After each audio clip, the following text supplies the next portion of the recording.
My husband said I should lose the baby weight before he takes me out in public again. So I went out with his best friend. Our daughter was 4 months old. I'd gained 35 pounds during pregnancy and lost 20 already, but apparently that wasn't enough for Keith. It's embarrassing, he said, looking at me getting dressed for his company dinner. What will people think? Maybe next year when you're back to normal? I stood there holding the dress I'd bought specifically for this event while he straightened his tie. I gave birth 16 weeks ago, I said. Exactly. And Rebecca had her baby 6 months ago, and look at her now. Back in her size 2 jeans. Effort. Rebecca, whose husband hired a personal trainer and nutritionist. Rebecca, who had a tummy tuck that she told everyone was just good genes. So I'm not going? I asked. It's for the best. I'll tell everyone you're sick. He kissed my forehead like he was doing me a favor. Order whatever you want for dinner. Just try to make healthy choices. After he left, I sat on our bed crying until the baby woke up. I was feeding her when my phone rang. It was Jake, Keith's best friend since college. Hey, Keith just called to say you're sick? You okay? I'm fine, I said. Just not presentable enough for public, apparently. Silence. Then, what? I told him what Keith had said. Word for word. Jake was quiet for so long I thought he'd hung up. That's fucked up, he finally said. Sorry for the language, but that's completely fucked up.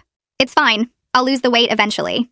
No, it's not fine. You just had a baby. You look amazing. Keith's being an asshole. I started crying again. Couldn't help it. Listen, Jake said. I was going to skip the company thing anyway. Want to get dinner?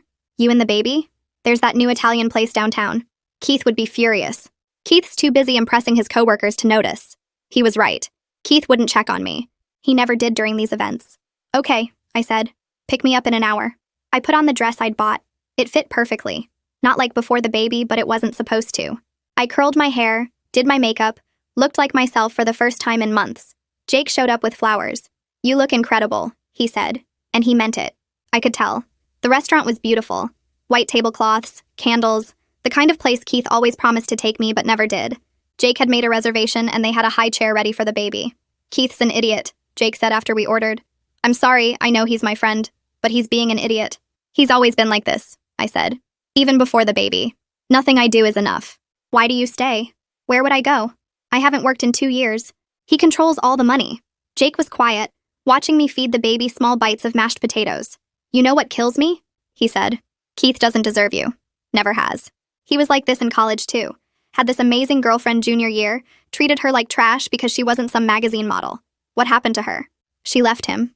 Married a doctor. Has 3 kids and looks happy as hell on Facebook. Keith still stalks her page.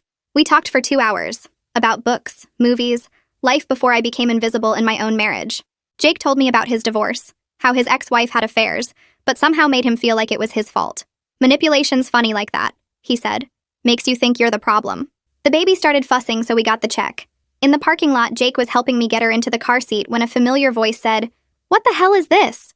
Keith was standing there with 3 coworkers, including Rebecca in her size 2 jeans. His face was purple. The dinner ended early, he said. Thought I'd check on my sick wife. I felt better, I said. So you went out with Jake? You said I wasn't presentable enough for public, I said. Jake disagreed. Keith's coworkers were staring. Rebecca's mouth was open. We're going home right now, Keith said, grabbing my arm. Jake stepped between us. No, you're not. Not like this. This is between me and my wife. Your wife who you told wasn't good enough to be seen with? Jake said loudly. Who you left at home because she hasn't lost baby weight 4 months after giving birth. The coworkers exchanged looks. Rebecca actually stepped back. That's not what happened, Keith said. Really? Because she called me crying after you told her she was too embarrassing to bring to your company dinner. This is none of your business, Jake. You made it my business when you treated her like trash. Keith turned to me. Get in the car. Now. No, I said. What? I said no. I'm not going home with you. I stood there in the parking lot watching Keith's face change colors like some kind of broken traffic light. His boss, Cody Riggs, had his arms crossed and looked like he wanted to be anywhere else. Rebecca kept staring at her shoes. The other 2 coworkers whispered to each other. Jake's hand stayed on my arm, and I could feel him standing solid next to me while Keith tried to put on his fake smile. He laughed, but it came out wrong. Nobody laughed with him. Cody shook his head and walked toward his car. Rebecca followed without looking back. Keith's face went from purple to white to red again. He opened his mouth, but nothing came out. Jake opened my car door and helped me get the baby buckled in, while Keith just stood there. I got in the passenger seat and Jake drove away. I watched Keith get smaller in the side mirror until we turned the corner and he disappeared. Jake drove me to his apartment while my hands shook so bad I couldn't hold my phone. The baby made little sleeping sounds in her car seat. Jake kept talking in this calm voice about how I could stay with him as long as I needed. He said his guest room had clean sheets already. He said we'd figure out next steps tomorrow. He talked like I was a real person who deserved help instead of someone who'd just blown up her whole life in a restaurant parking lot. My brain couldn't catch up to what just happened. I'd said no to Keith, in front of his boss, in front of his coworkers. I'd actually said no. Jake parked and helped me carry the baby upstairs. His apartment was neat and quiet. He showed me the guest room, and it had a real bed with pillows and everything. He brought me tea while I fed the baby. I started crying again and couldn't stop. Jake sat in the doorway and didn't try to make me feel better with stupid words. He just stayed there until the baby fell asleep and I stopped shaking. Keith called 17 times that night. I watched my phone light up over and over. Each time it buzzed, I jumped. Jake finally took my phone around midnight and typed out a text. He showed it to me before sending. It said I was safe and would contact Keith through a lawyer. Keith called 3 more times after that, but Jake turned my phone off. The baby slept in a portable crib Jake borrowed from his neighbor. I lay awake in the dark, staring at the ceiling. I was a single mother now. No income, no plan, no access to money because Keith controlled everything. Tomorrow I needed to buy diapers, and I had maybe $40 in my purse. That was it. $40 between me and my daughter and the rest of our lives. I thought about going back, walking to Keith's car in the morning and apologizing and begging him to forgive me. Then I remembered his face when he grabbed my arm, the way he talked to me like I was a dog that needed training. I couldn't go back to that. I wouldn't. Morning came too fast. The baby woke up hungry, and I fed her with the last bottle I'd packed. I needed to buy formula, diapers, wipes, all the stuff that cost money I didn't have. I found my purse and pulled out my debit card. Jake drove me to the pharmacy because I didn't have my car. Keith had the keys. I loaded up a basket with baby supplies and went to pay. The card reader beeped. Declined. I tried again. Declined. The pharmacist looked at me with this expression I couldn't read. Heat rushed to my face. Other people waited in line behind me. I wanted to disappear. The pharmacist leaned forward and said quietly that she left her husband last year. She knew exactly what this felt like. She said it gets better. Jake appeared next to me and handed his card to the pharmacist. He paid for everything, and when I tried to say I'd pay him back, he told me to stop. He said we'd figure it out. He said I wasn't alone. I cried in his car in the pharmacy parking lot while the baby played with her feet in the back seat. I called my parents from Jake's apartment. My mom answered on the first ring like she'd been sitting by the phone waiting. I told her everything. Every word Keith said. Every awful comment about my body. How he wouldn't take me to his company dinner. How I went with Jake instead. How Keith found us. How I left. My mom was quiet for a long time. Then she said they were coming. She said they'd be there in 3 hours. My dad got on the phone and asked if I was safe. I said yes. He asked if the baby was safe. I said yes. He said good. He said they loved me. He said we'd figure this out together. They showed up exactly 3 hours later with my dad's face looking like someone had punched him. He hugged me so hard I couldn't breathe. My mom held the baby and cried. We sat at Jake's kitchen table and I told them everything again. All the things I'd hidden for years. How Keith controlled the money. How he criticized everything I did. How nothing was ever good enough. My dad's jaw got tight. My mom reached across the table and held my hand. That afternoon, we went to a bank and opened an account in just my name. My parents transferred $2,000 into it. My mom said it was a start. My dad said they'd help as much as I needed. My mom stayed with me the next day while my dad went to the house with Jake. They needed to get clothes and baby supplies. All the stuff we'd need to actually live. I sat on Jake's couch feeding the baby and waiting. My phone buzzed with updates. My dad texted that Keith tried to refuse them entry. My dad texted that he threatened to call the police. My dad texted that Keith backed down. They came back 2 hours later with 6 bags of essentials. Baby clothes. My clothes. Bottles. The good blanket. My dad pulled me aside and said Keith had been ranting the whole time, yelling about how I was trying to ruin his career, how I humiliated him in front of his boss, how everyone at his office was talking about what happened. My dad said Keith never once asked about me or the baby. He only cared about his reputation. The company dinner incident was apparently all over his workplace. People were talking. Keith's perfect image was cracking. Keith's mother, Heidi, called that evening. I almost didn't answer. She started with how she was sure this was all a misunderstanding. How Keith was under a lot of stress at work. How maybe I misunderstood what he meant. I was done protecting him. I repeated exactly what he said about me being too embarrassing for public. Word for word. There was a long silence on the phone. Heidi said she needed to call me back. I knew what that meant. She was going to talk to Keith first. She was going to believe whatever story he told her. She was going to take his side because that's what mothers like her do. I hung up and my mom was standing in the doorway. She'd heard everything. She muttered that some women will excuse anything their sons do. She said Heidi was probably calling Keith right now to warn him. She said we needed to move fast before Keith did something worse. My mom found a lawyer through her book club, Victoria Harding. She worked with women leaving bad marriages. Her specialty was emotional abuse cases. We met her the next morning at her office downtown. Victoria had gray hair and kind eyes, and she listened to everything without looking shocked. I told her about Keith controlling all the money. about him locking me out of accounts, about what he said about my body, about the parking lot confrontation. Victoria took notes and nodded. She said Keith's financial control was textbook abuse. She said we could get emergency temporary support orders within days. She explained how the process worked, what forms we'd file, what the judge would consider. She made it sound possible, like I wasn't crazy for leaving, like I had rights even though I hadn't worked in 2 years.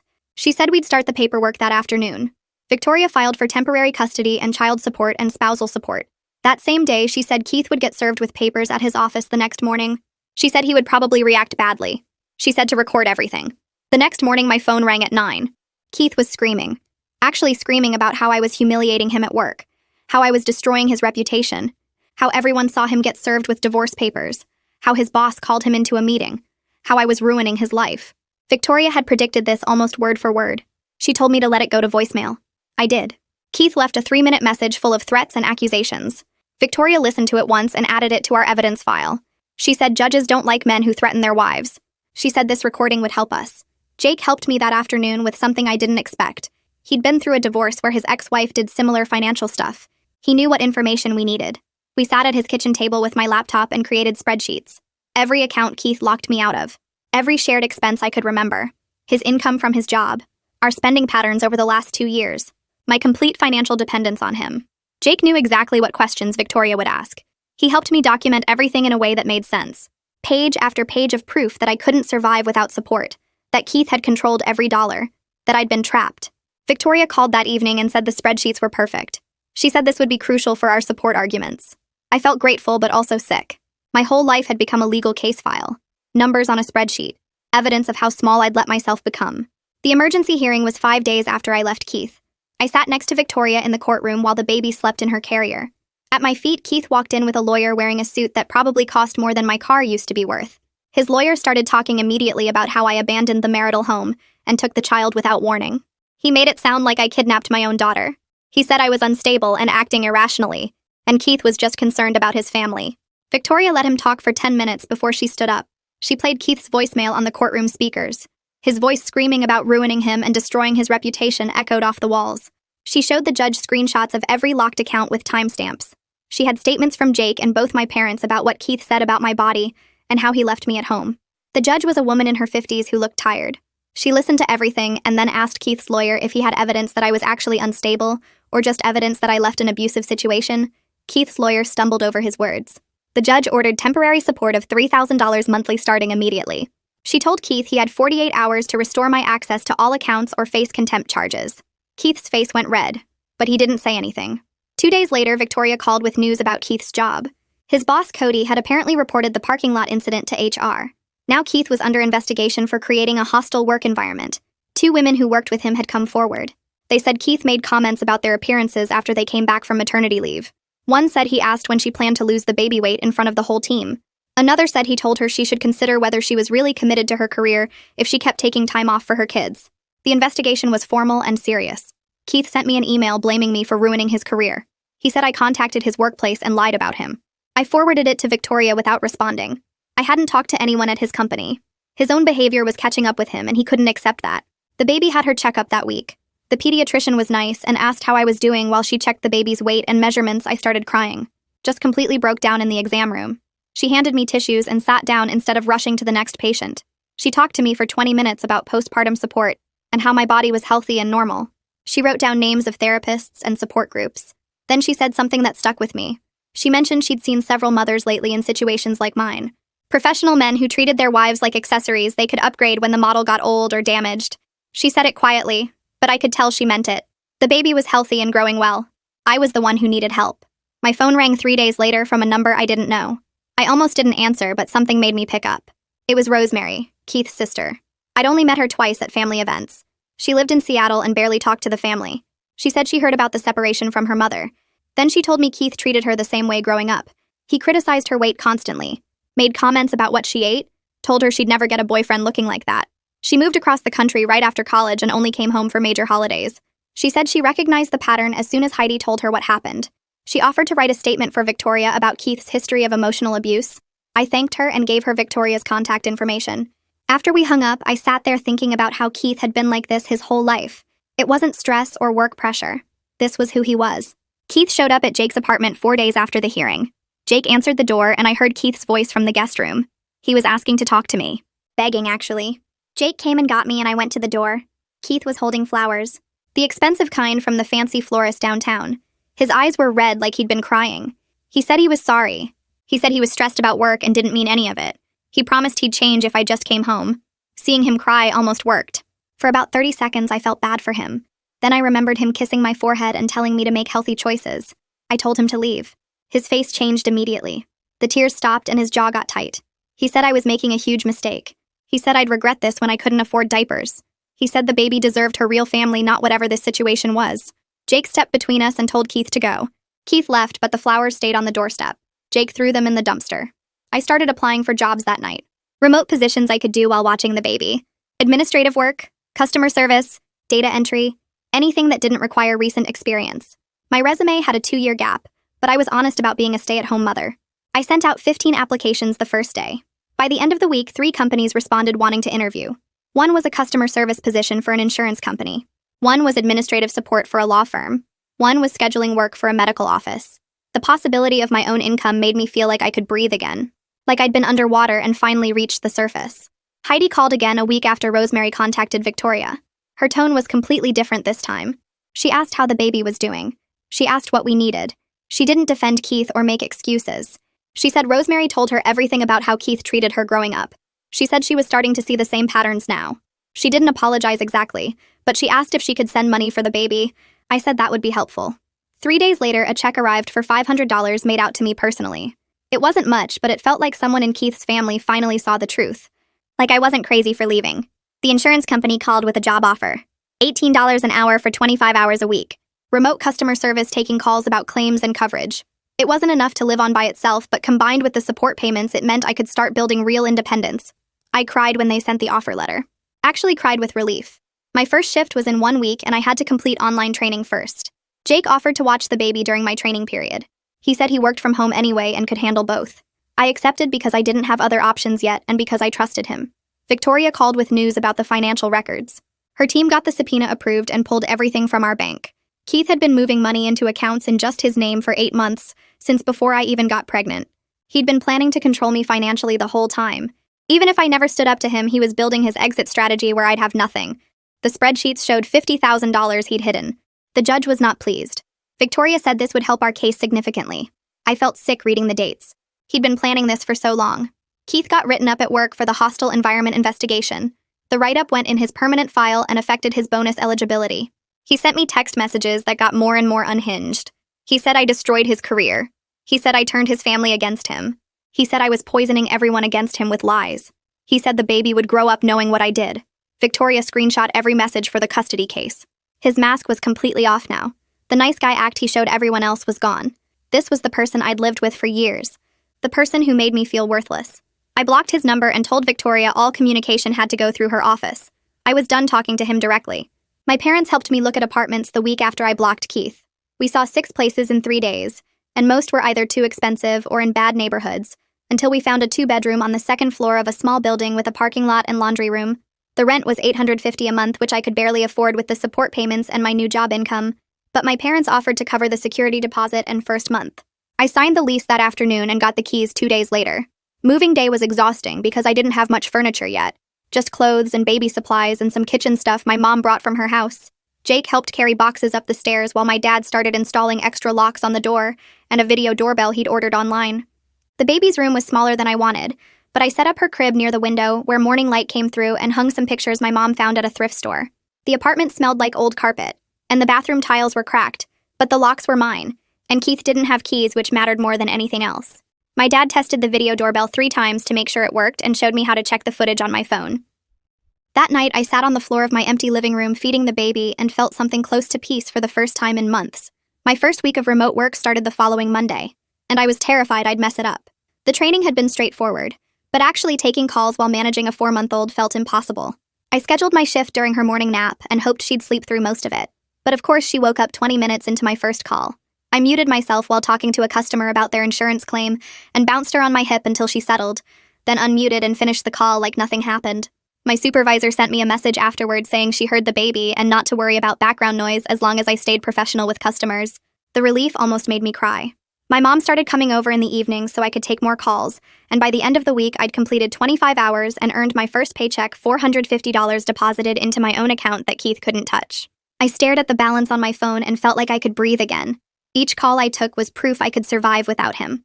Keith showed up at my apartment unannounced on a Tuesday afternoon 2 weeks after I moved in. It wasn't his scheduled custody time, and I was in the middle of a call when someone started pounding on my door. I muted myself and looked through the peephole and saw him standing there looking angry. The baby started crying from the noise, and I picked her up while Keith kept pounding and yelling about wanting to see his daughter. I unmuted long enough to tell the customer I needed to call them back, then hung up and dialed Victoria's number with shaking hands. She answered on the second ring, and I told her Keith was violating the custody order and wouldn't leave. She said not to open the door and to call the police if he didn't leave within 5 minutes. Requested Reds is on Spotify now. Check out link in the description or comments. Keith kept yelling through the door about his rights as a father, and how I was keeping his daughter from him, and my neighbor from across the hall opened her door and threatened to call the cops if he didn't shut up. The video doorbell was recording everything.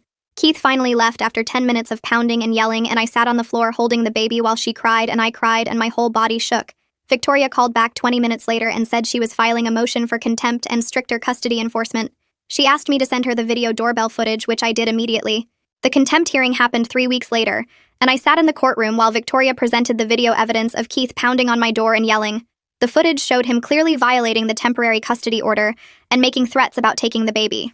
Keith's lawyer tried to argue that he was just a concerned father who wanted to see his daughter, but the judge watched the video twice and didn't look impressed. Keith sat at his table looking furious while his lawyer whispered to him, and I could see his jaw clenching from across the room. The judge asked Keith directly if he understood that showing up at my apartment outside scheduled custody times was a violation, and Keith said yes, but tried to explain that he just missed his daughter. The judge cut him off and ordered supervised visitation, only until Keith completed an anger management course.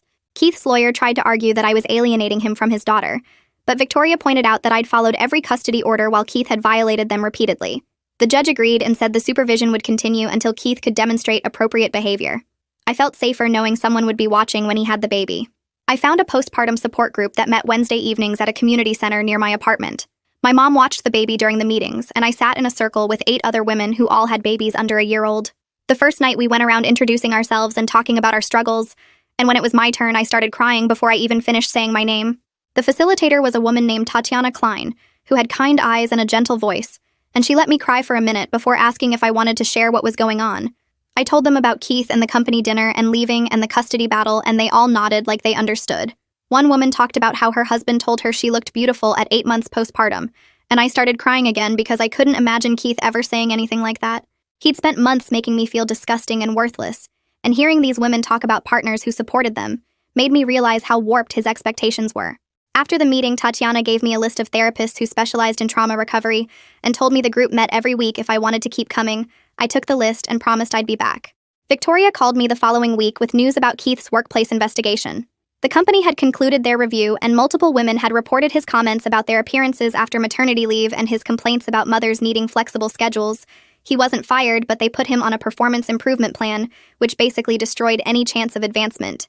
Victoria said this would help our case because it established a pattern of behavior beyond just our marriage. Keith sent me an email that night blaming me for ruining his career and calling me vindictive and cruel before his lawyer probably told him to stop communicating directly. The email was vicious and personal, and reading it made my hands shake, but I forwarded it to Victoria immediately. She added it to our evidence file and sent a formal letter to Keith's lawyer, reminding him that all communication needed to go through legal channels. I deleted the email and tried not to think about how much Keith hated me now. I started seeing a therapist named Dr. Sarah Sutherland, who specialized in emotional abuse recovery. Her office was in a small building downtown, and the waiting room had comfortable chairs and magazines about parenting. The first session was mostly intake paperwork and basic questions about my history with Keith, but the second session she started asking about specific things he did that made me feel controlled. I told her about the food criticism and the clothing monitoring and how he'd isolated me from friends by making me feel like I was embarrassing him. She wrote notes while I talked, and when I finished, she said everything I described was textbook emotional abuse. Things like criticizing my food choices and monitoring my clothing and isolating me from friends and making me responsible for his emotions were all abuse tactics designed to break me down. I'd spent years thinking I was just a bad wife who couldn't do anything right, but really I was being systematically destroyed by someone who was supposed to love me. Dr. Sutherland said recovery would take time, but I was already doing the hard work by leaving and building independence. I left that session feeling like someone finally understood what I'd been through. Keith's father, Augie, called me directly 2 weeks later, which surprised me because we'd barely spoken since the separation. He said Heidi told him everything about Keith's behavior, and he wanted to apologize for not seeing what his son was doing to me. His voice was quiet and sad, and he asked how his granddaughter was doing and if there was anything he could do to help. I told him honestly that we were managing, but things were tight financially, and he said he wanted to send money for her college fund in an account Keith couldn't access. A check arrived 3 days later for $2,000 made out to me as trustee for the baby's education fund. Augie called again after I deposited it and said he and Heidi were requiring Keith to attend therapy as a condition of their continued relationship with him. He didn't excuse Keith's behavior or try to minimize what happened, and I appreciated that more than the money. Having someone from Keith's family actually see the truth and take it seriously felt validating. Victoria called with news about the divorce proceedings. She'd filed all the paperwork, and Keith's lawyer had responded with a settlement proposal that was insulting. They wanted minimal child support based on some creative accounting of Keith's income, no spousal support beyond 6 months, and joint custody, despite his current supervised status. Victoria said we should reject it completely and prepare for litigation, which would take months, but she was confident we'd get much better terms. The proposal showed Keith still thought he could control the outcome and pay as little as possible while maintaining maximum access to the baby. I told Victoria to reject everything and fight for what we deserved. She said litigation would be expensive and stressful, but I was learning that standing up for myself meant being willing to fight long battles. I wasn't backing down anymore. The baby started sleeping 6-hour stretches at night around the same time, which felt like a miracle. I could actually get rest between work shifts and legal stress and managing everything alone. My parents visited twice a week, bringing groceries and helping with laundry, and just being present, so I didn't feel completely isolated. Jake checked in regularly through text messages, asking if I needed anything and offering to watch the baby when I had appointments. I was building a support system that didn't depend on Keith at all. Some days were still hard when the baby was fussy or work was stressful, or I got another nasty email from Keith's lawyer, but I wasn't drowning anymore. I was getting into a rhythm of single parenting that felt sustainable. I could see a path forward that didn't involve Keith controlling every aspect of my life, and that made even the hard days bearable. My supervisor called me into her office on a Tuesday morning 3 months after I started, and I thought I was in trouble for something. She closed the door and smiled and told me they were promoting me to senior customer service representative with full-time hours and benefits starting next pay period. My salary would jump to $45,000 annually, which was more money than I'd ever made in my life. She said my professionalism and problem-solving skills were exactly what the team needed, and they'd been impressed with how I handled difficult customers and mentored newer employees. I sat there trying not to cry, because hearing someone praise my work after years of Keith telling me I wasn't good enough for anything felt completely unreal. I was actually good at something that mattered, and someone noticed and valued it enough to promote me. I called my mom from the parking lot during lunch, and she started crying too and said she was so proud of me. The benefits package included health insurance for me and the baby, which meant I wouldn't be dependent on Keith's insurance anymore. Another piece of independence I could check off the list. Victoria called that same week with news about Keith's case. He'd completed his anger management course, and his lawyer filed a petition for unsupervised visitation rights. The court scheduled a hearing, and the custody evaluator would testify about Keith's behavior during the supervised visits over the past few months. Victoria warned me the judge would probably grant standard visitation, since Keith had followed all the court orders, and the evaluator's reports showed appropriate interaction with the baby. I felt sick thinking about sending her overnight with him, but Victoria said the evaluator assured her Keith had been on his best behavior and showed no concerning signs. The hearing happened 2 weeks later, and I sat in the courtroom while the evaluator testified that Keith attended every scheduled visit, followed all guidelines, interacted appropriately with the child, and completed his required anger management program. The judge granted him alternating weekends, Friday evening through Sunday evening plus Wednesday evenings from 5 to 8. Standard visitation for a father with no current safety concerns. I wanted to scream that he wasn't safe, that he was just performing for the evaluator, but I had no proof beyond my gut feeling. Keith looked smug when the judge announced the schedule, and his lawyer shook his hand like they'd won something. Victoria squeezed my shoulder and reminded me this was temporary, that we'd revisit custody in the final divorce settlement. The first overnight exchange happened on a Friday evening 3 weeks later. I packed the diaper bag with detailed instructions about the baby's eating schedule, nap times, favorite toys, bedtime routine. I wrote everything down like Keith had never spent time with his own daughter. He showed up at my apartment exactly at 6 like the court order specified, and I handed over the baby with shaking hands. She reached for me when he took her, and I almost grabbed her back. Keith's face was neutral, carefully blank, playing the responsible father role. He loaded her car seat into his vehicle and drove away, and I stood in my doorway watching until his taillights disappeared. I barely slept that entire weekend. I checked my phone every 20 minutes expecting a call that something was wrong. I texted Keith twice asking how she was doing, and he sent back brief responses that she was fine. Saturday dragged by in slow motion. I cleaned my apartment, did laundry, meal prepped for the week, anything to keep my hands busy. Sunday morning, I woke up at 5 and couldn't fall back asleep. The custody order said he'd return her by 6 Sunday evening. At 5:30, I was watching out my window. At 5:45, his car pulled into the parking lot. He carried her to my door and she seemed fine, not upset or scared or hurt. He handed over the diaper bag and left without saying anything beyond confirming our next exchange date. I checked the baby over completely, looking for any signs something was wrong, but she was just tired and ready for bed. Keith had followed the schedule, fed her properly, kept her clean and safe. He was clearly on his best behavior, trying to prove he could be trusted with unsupervised time. I realized this was going to be my life now, co-parenting with someone I didn't trust, but legally had to share custody with. Sending my daughter to spend time with a man who'd emotionally destroyed me for years, but was smart enough to hide it from evaluators and judges. Jake came over for coffee the following Wednesday afternoon during my lunch break. The baby was napping, and we sat at my kitchen table talking about work and his new project at his job. He got quiet for a minute and then said he needed to tell me something. He said he had feelings for me beyond friendship and had for a while now. I wasn't entirely surprised, because I'd noticed the way he looked at me sometimes and how he always made time when I needed help. But I also wasn't ready for any kind of relationship beyond what we already had. I told him honestly that I needed time to figure out who I was outside of being Keith's wife, before I could even think about dating anyone. I'd spent years being told I wasn't good enough, and I needed space to rebuild my sense of self without jumping into something new. Jake nodded and said he understood completely, and he'd be here whenever I was ready. No pressure. It was exactly the right response. He didn't push or make me feel guilty or try to convince me. He just accepted my boundary and stayed my friend.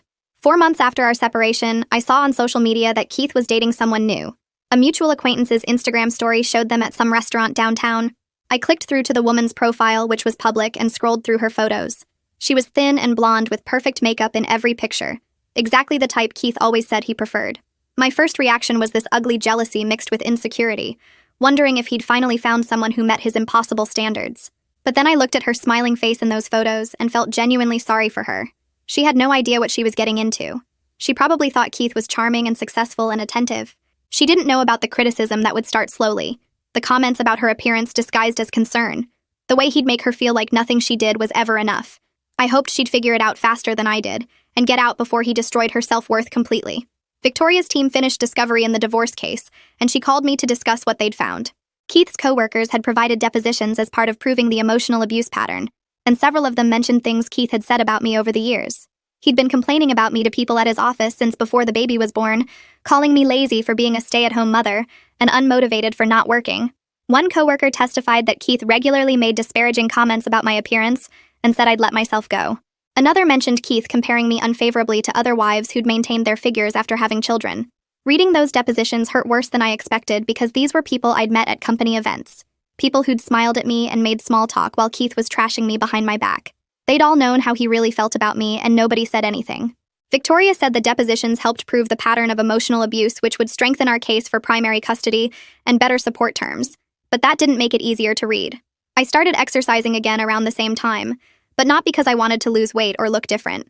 I needed stress relief and a way to do something physical that wasn't work or childcare. I found a postpartum fitness class at a community center that met Tuesday and Thursday evenings when my mom could watch the baby. The class was specifically for mothers recovering from pregnancy, and everyone there had similar bodies with soft stomachs and stretch marks. Nobody commented on anyone's appearance or pushed unrealistic fitness goals. We just moved our bodies in ways that felt good and built strength gradually. The instructor talked about honoring what our bodies had done in carrying and feeding babies, rather than trying to fix or shrink ourselves. Moving felt good for the first time since before I got pregnant. I was building actual strength in my arms and legs and core, instead of trying to make myself smaller to meet someone else's standards. My body had carried and fed my daughter, and that was something to celebrate, not fix. Keith's new girlfriend broke up with him after just 2 months. I heard through the same mutual connections that had shown me they were dating. Apparently, she'd found him controlling and critical about small things like what she ordered at restaurants and how she styled her hair. Part of me felt validated that I wasn't crazy, that other women saw the same patterns I'd experienced. But mostly, I just felt tired of Keith's whole cycle of treating women badly. Rosemary called me after she heard about the breakup and said she wasn't surprised at all. She said Keith would keep doing this to every woman he dated until he faced real consequences that forced actual change, and even then she wasn't sure he was capable of it. Some people were just built to tear others down to feel better about themselves. The custody evaluation report came back in early November, and Victoria called me as soon as she received it. The evaluator recommended I have primary physical custody with Keith maintaining his standard visitation schedule. The report cited his history of emotional abuse and anger issues as concerns for the child's long-term well-being, even though his recent behavior had been appropriate. The evaluator noted that Keith's compliance during supervised visits appeared performative, and she had concerns about his ability to co-parent effectively long-term. Keith's lawyer immediately filed objections and argued the evaluator was biased. But Victoria said the evaluator's testimony about Keith's behavior during the evaluation process itself would support her recommendation. Apparently, Keith had been dismissive and hostile when discussing me during his interview, and made several disparaging comments that raised red flags. I cried with relief when Victoria read me the full report, because finally someone official was recognizing that Keith shouldn't have equal custody. Someone with credentials and authority was saying what I'd known all along. I bought a car 2 weeks later with money I'd saved from working, plus some help from my parents. It was a used sedan, nothing fancy, but it was registered in my name only, and Keith had no access to it or knowledge of it. Having transportation that Keith didn't control or monitor felt like another huge piece of independence. I could go anywhere without asking permission or explaining where I'd been. I could take the baby places on my schedule without coordinating with anyone. The first weekend I had the car, I drove to the beach with the baby just because I could. We sat in the sand and she played with her toys while I watched the ocean, and felt genuinely free for the first time in years. 6 months later, I sat in Lucian Broderick's mediation office across from Keith, and it felt like watching a stranger. The conference room had gray walls and a long table, and Lucian sat at the head taking notes while Keith's lawyer shuffled papers. Keith smiled at Lucian and made small talk about the weather and his golf game, trying that charm thing he did with people he wanted to impress. Lucian just nodded politely and redirected to the financial documents spread between us. We went through child support calculations based on Keith's salary, and I watched him try to downplay his income until Lucian pointed to the tax returns Victoria had submitted. Keith's jaw tightened, but he couldn't argue with his own documents. His lawyer proposed minimal spousal support for 6 months, and Victoria immediately countered with 3 years, and we spent an hour going back and forth while I sat there realizing this was actually happening. I was negotiating the end of my marriage like a business deal. Keith kept glancing at me like he expected me to cave or apologize, but I just took notes on everything Lucian said. We were far apart on almost every term, but at least nobody was yelling. At least I had lawyers and mediators between us instead of him cornering me in our kitchen. The second mediation session happened 2 weeks later, and Keith's lawyer came in with a new proposal. Reasonable child support based on his actual income, 2 years of spousal support while I established my career, and the custody arrangement the evaluator had recommended with me having primary physical custody. Victoria looked at me, and I could tell she thought it was fair even if it wasn't everything we'd asked for.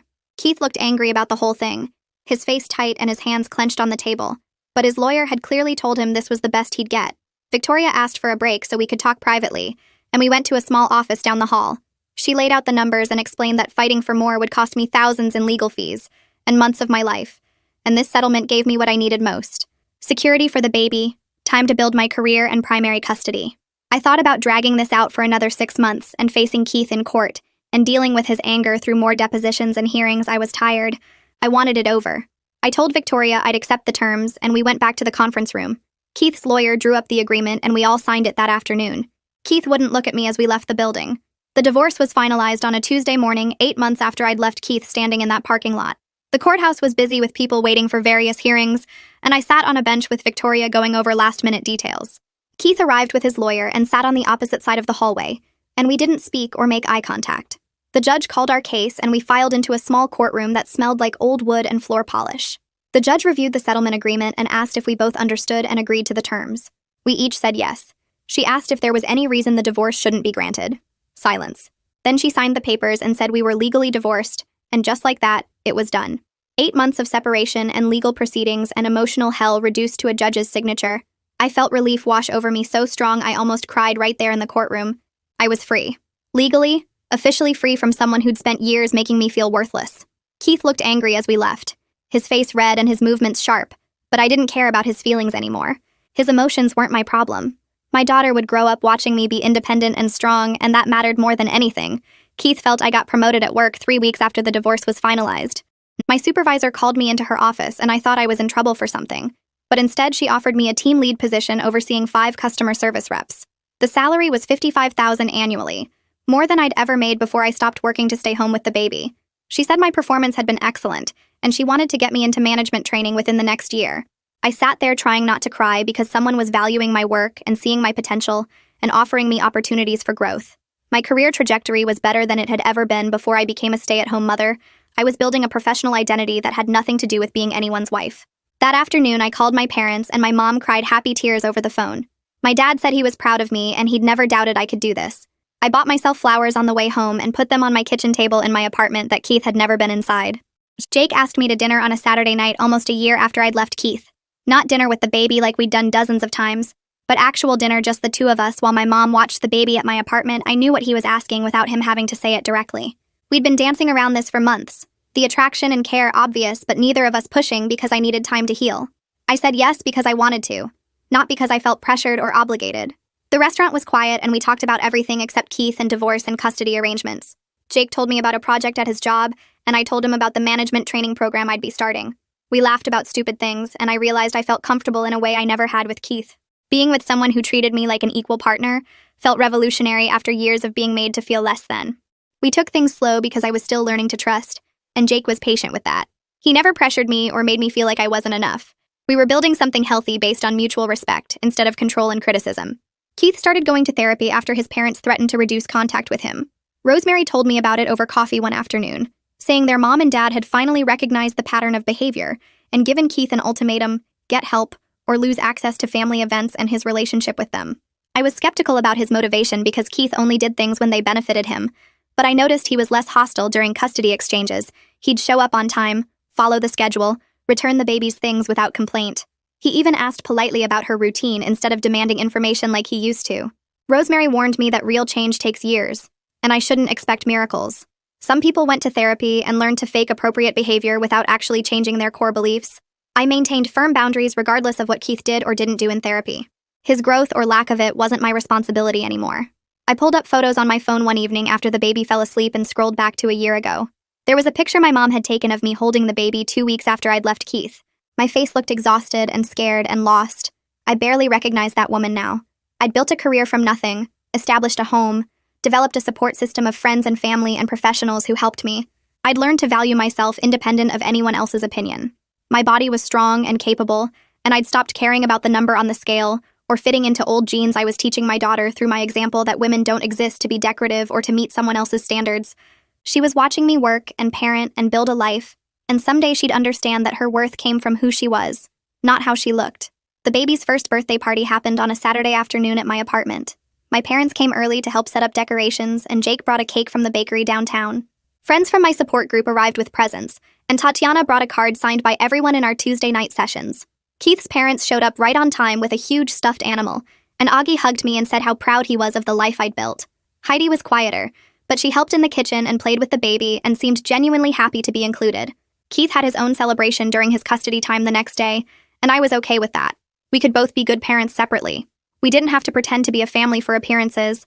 My daughter was loved and safe and had people who cared about her, and that's what mattered. She smashed cake all over her face, and everyone laughed and took pictures, and I felt genuinely happy in a way I hadn't felt in years. I signed a lease on a bigger 2-bedroom apartment in a better neighborhood 6 weeks later. The rent was higher but affordable now, with my increased income and spousal support ending in another year. The baby would have her own room with space to play. Instead of sleeping in the corner of my bedroom, I spent a weekend painting her room a soft yellow and assembling furniture I'd bought from a discount store. Every choice I made about our home reflected my values and preferences without anyone's criticism. I picked out a couch I liked and hung pictures I wanted to see, and organized the kitchen the way that made sense to me. My parents helped me move, and my dad installed shelves in the baby's closet. Jake came over with tools and fixed the loose bathroom door handle and rehung a cabinet that was crooked. Standing in my new living room surrounded by boxes, I felt proud of what I'd accomplished. This was mine. Jake and I talked about future possibilities one evening while sitting on my new couch after the baby went to sleep. He asked where I saw things going between us, and I appreciated that he was direct instead of making me guess what he wanted. I told him honestly that I wasn't ready to rush into anything serious after my experience with Keith. I was still learning who I was outside of being someone's wife, and I needed to keep building my independence. Jake said he understood, and he wasn't going anywhere. We were both learning what partnership looked like between equals, building something at a pace that respected my healing process. He'd proven through consistent actions over the past year that he valued me as a whole person, not just as someone to fill a role in his life that mattered more than timelines or labels.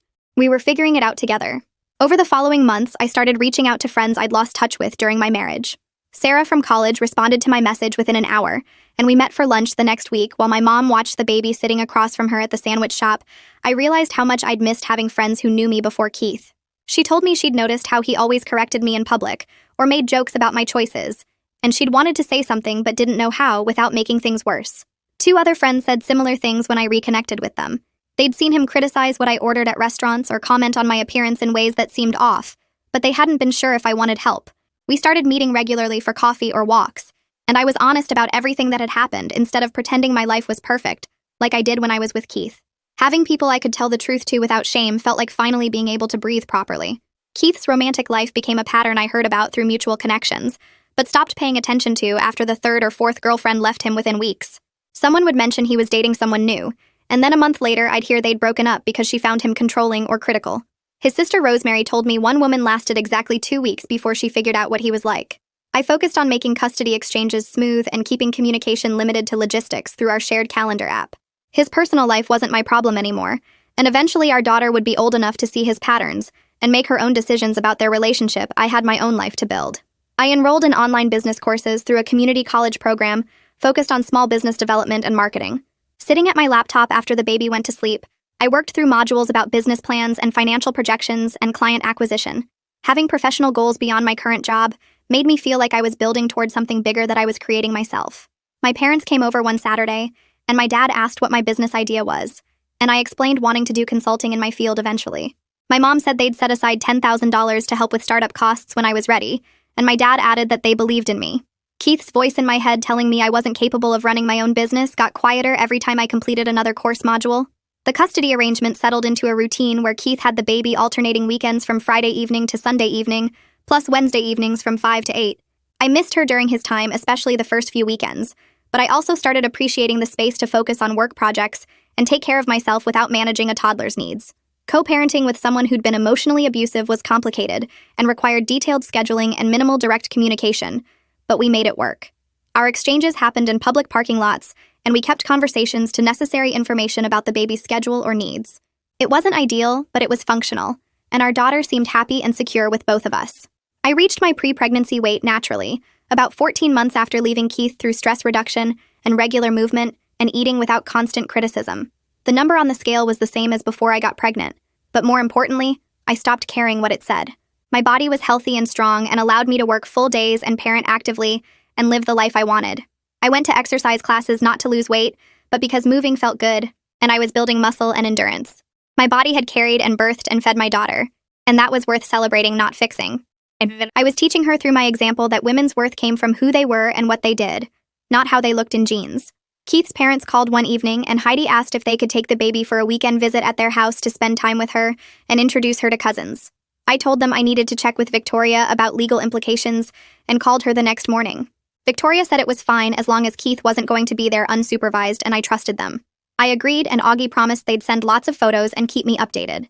That weekend, they sent pictures of her playing with 3 cousins in their backyard and being spoiled by grandparents who clearly loved her. Augie called Sunday evening when they brought her home and told me they were proud of how I'd built a good life for her, and they wanted to stay involved as grandparents separate from whatever issues they had with their son. Jake's relationship with the baby developed naturally over the months we dated and eventually moved in together. She started lighting up when she saw him and reaching for him to pick her up and bringing him books to read to her. He was careful about not trying to replace Keith or act like her father, and he always respected that I was her mother, and Keith was her father. When she called him Jake instead of trying to say daddy, he smiled and said that was perfect. We talked about blended family dynamics and agreed to let things develop at her pace without forcing anything. I knew when I was ready to think about more serious family possibilities, he'd approach it with the same patience and respect he'd shown from the beginning. I celebrated 18 months since leaving Keith by taking myself and the baby on a beach weekend to a small town 3 hours away. Sitting in the sand watching her toddle around and squeal at the waves, I felt genuinely content in a way I hadn't felt in years. My life wasn't perfect, but it was mine. I made my own money and my own choices, and I was raising my daughter in a home without criticism or control or walking on eggshells. The woman Keith had said was too embarrassing for public was thriving without him. I had a career and friends and a healthy relationship, and most importantly, I had myself back. My consulting business launched officially with 3 clients I'd cultivated through my current job network who needed help with projects in my specialty area. I was working toward eventually being fully self-employed, which would give me flexibility for parenting and higher income potential. Building something that was entirely my own creation felt incredible. Keith had predicted I couldn't make it without him and his financial support, but I was proving every day that I was more capable than he'd ever let me believe. One morning I stopped at a coffee shop near my apartment and saw Rebecca sitting alone at a corner table. She looked up and recognized me, and her face went red. I could have walked past, but something made me go over to her table. She immediately started apologizing for not speaking up during the parking lot confrontation that night, saying she'd been afraid of Keith's reaction and how he'd treat her at work. I sat down, and she told me she'd gotten divorced 6 months ago from her own controlling husband and wished she'd had my courage sooner. Her husband had been the one who'd paid for her tummy tuck and personal trainer and nutritionist, and he'd controlled everything about her appearance and schedule. She'd finally left after he told her she was getting too old, and he wanted her to consider cosmetic procedures to stay attractive. We exchanged numbers, and I invited her to my Tuesday support group, and she started crying and said yes. Sitting there watching her wipe her eyes, I realized my story had helped someone else find the strength to leave. That mattered more than I'd expected it to. The baby started stringing words together around 18 months, and one morning while I was getting dressed for a client meeting, she pointed at me and said clear as day, "Mama strong." I froze with my shirt halfway on because I'd heard my parents say that exact phrase to her dozens of times during their visits. My dad would lift her up and say it while watching me handle work calls and custody exchanges. My mom would repeat it while we played on the floor.